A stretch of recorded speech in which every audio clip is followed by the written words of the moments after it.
Okay. So now, recently, a few days back, the courts in Kenya maintained the government decision to lift the ban on GMO because the court was satisfied that we have sufficient regulatory systems in place that assure the safety of people, animals, and the environment when GM products are commercialized or when we go to the farms to cultivate BT maize, for example, in Kenya. Now, that is a positive thing for the development of the country because, as you are aware, that the production capacity of the country at the moment is still far lower than the consumption requirement. And we have a deficit of 2 million metric tons as of now, exposing us to always be importing. So once we are now allowed to do cultivation, that will improve our harvests and therefore part of food, what we call food security. Of course, food security has other components such as affordability, the distribution mechanisms, but the primary one of production will have been sorted out because the GM product lined up for cultivation in Kenya, which has now been approved to go to the farm, is BT maize, and this is maize that has been modified using a harmless soil bacterium to enable the maize to tolerate and to fight back when the stem borers attack, the crop pests attack the maize. And the stem borers have been responsible for the loss of more than 60% of maize production. Now, with this, when we now have the BT maize in the farms, then that loss will be circumvented to a larger extent. And so we'll have our farmers harvesting more. And because now the cost of production has been reduced, even the prices of the commodity at the retail level will go down. So maize will retail at a lower cost because production costs are loaded onto the consumer. If you have to spray your maize, you spend more money at the farm level, and also it's not good for the environment. So BT maize is there to solve both environmental concerns, production enhancement, as well as the retail prices will come down, because we have also noted that maize is fairly cheaper in countries that predominantly grow BT maize or generally GM maize. I want to urge Kenyans is that we have a robust regulatory system in Kenya to assure the safety of people, humans, animals, and the environment, and that GM products are prepared under very stringent regulatory regimes, and once you see a product in the market, then it is safe. And Kenya has the capacity, both human and infrastructural, to develop, to regulate, and to do market surveillance on those products. And for those who may not be willing to consume GM products such as maize, there's a labeling regulation that requires the products to be labeled so that the consumers can choose whether they want to consume them or not. Because it's not, we cannot impose it on anybody. You have a choice to make because it's well labeled. Not labeled because it's poison, it's labeled because you must have a choice to make. Thank you. Good afternoon, ladies and gentlemen. My name is Eric Korir. I work for National Biosafety Authority. National Biosafety Authority is an agency that is mandated to regulate all activities regarding GMOs, including research, trade, and even placing in the market and commercialization or open cultivation of GM. Yeah. As the authority, we have a robust regulatory framework that is able to govern all aspects of GMO, and this in an aim of ensuring and assuring the public that the products that have been approved by the authority are safe for our consumption, for our animals, and to our environment. Yeah. As an authority, how many crops are you looking at? So far, as the authority, we have given approval for 3 products. That is the BT cotton, that is already with the farmers. There is a product on BT cotton, no, BT maize, BT maize, it has received regulatory approvals from the authority. What is awaiting is the variety registration and release. We also have cassava that it has also gotten approval, and it's undergoing what we call the national performance trials. This is growing in multi-locational sites within Kenya just to assess the agronomic traits of the product. Yeah. Currently, we received another application on GMAs, another GMAs that is undergoing review at the moment. We have not made a decision on it, but with the due time, a decision will be made. No, public participation was earlier, the public participation that we used to do is that we usually ask the public, through a public notice, to ask the public to give us their comments. And that notice was placed on our website, in the Kenya Gazette, and in 2 newspapers of wide circulation.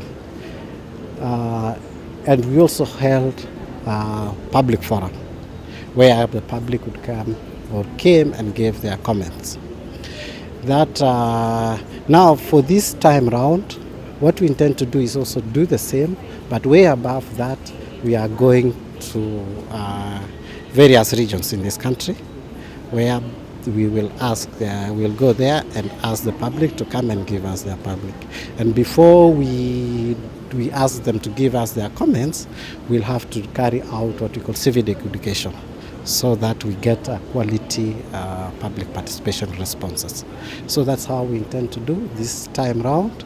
We are going to various parts of this country to solicit for comments and ask questions. doing the civic education? We will do it concurrently with as we solicit for the comments. So before we ask the public to give us the comments, we'll just have first to tell them what it is. We teach them what the products are, and then now we ask them what they think about the products. Yeah. Yeah. Thank you so much. Well, the determination that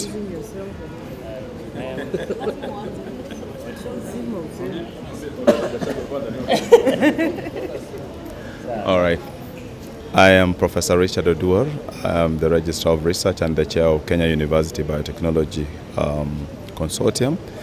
And I'm personally very happy as a scientist, because with the determination that dismissed the petitions on the GMO court cases, it has different ramifications, particularly to the stakeholders. So at this point in time, our students in the university can go ahead and do the courses that are biotech in languages and in ways that are more free, because before with the ban, they could not practice really the outcomes of the technology. Also for the universities, we now have more opportunity to create other additional and newer courses that will speak to the emerging trends in biotechnology, something that is very critical for the university.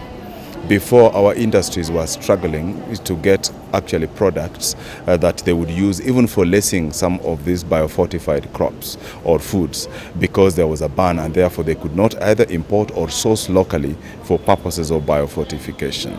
So those 3 things are very critical for the university. But also for the university, it also means with the lifting of the ban, now we can deliberately go out there for the donors and ask them to give us money to do more research for this country, because now the intended product is acceptable in the country. So all those put together, including the startups that come from the innovations that we have in the university, will go a long way in terms of creating jobs and also creating, uplifting the economy and even employment of the youth in that regard. But generally, as a country, we now, with the lifting or determination that we now have, the country now is at liberty to import, or to, even businessmen to import now the GM stuff into the country. But what people don't get is that this determination does not mean that now the gates for GMOs are opened.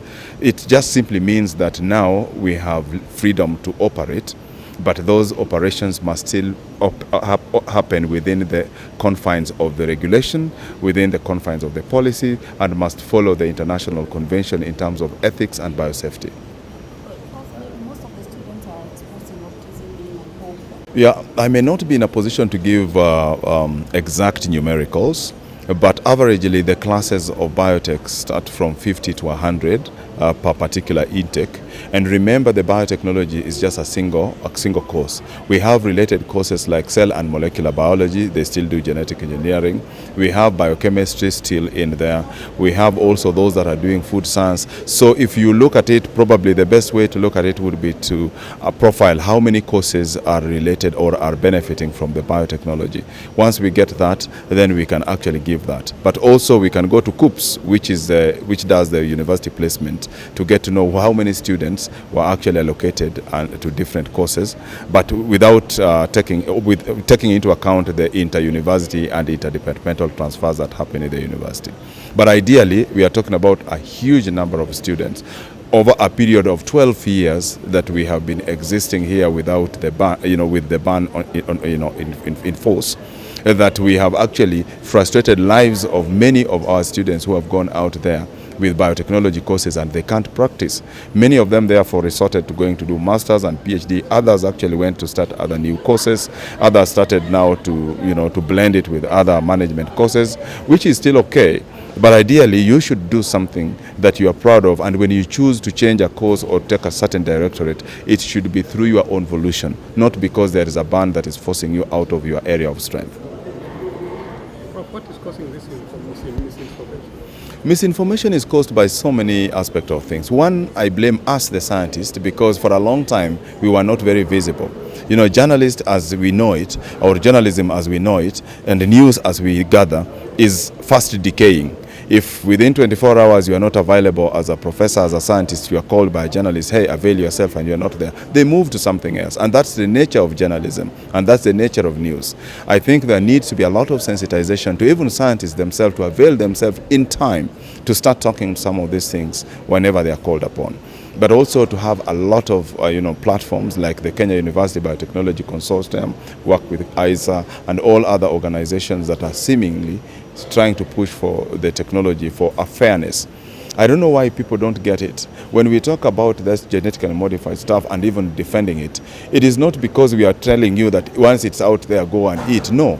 Eating is another thing. When you choose to eat, it's a matter of choice, whether you like it. Because if GMO is say, GMO maize is what exists, and there are people who don't eat GMO maize, or don't eat maize at all, does it matter? There are people who don't eat beans, so even if you make GMO beans, they don't eat, not because it was GMO. So what I keep saying is that let's partition the discussions. Is a technology like any other, allow it the opportunity to grow like any other. If it is positive, it is the farmers that will pick it. If it is not positive, actually they'll drop it as fast as possible. So let's not over-debate a technology that has great potential actually to feed this country and beyond. Talk about the availability of the seeds. I'm very happy that at least for a long time we have been engaging in mediocre debates around whether GMO is safe or not. It has never been unsafe. The right discussions that we need to be having as a country is in terms of the capacity. Do we have the internal capacity? Do we have enough seed companies that can actually feed into the value chain of seed development? And I dare say yes. What we only need to do is first of all to quickly profile them, and they exist.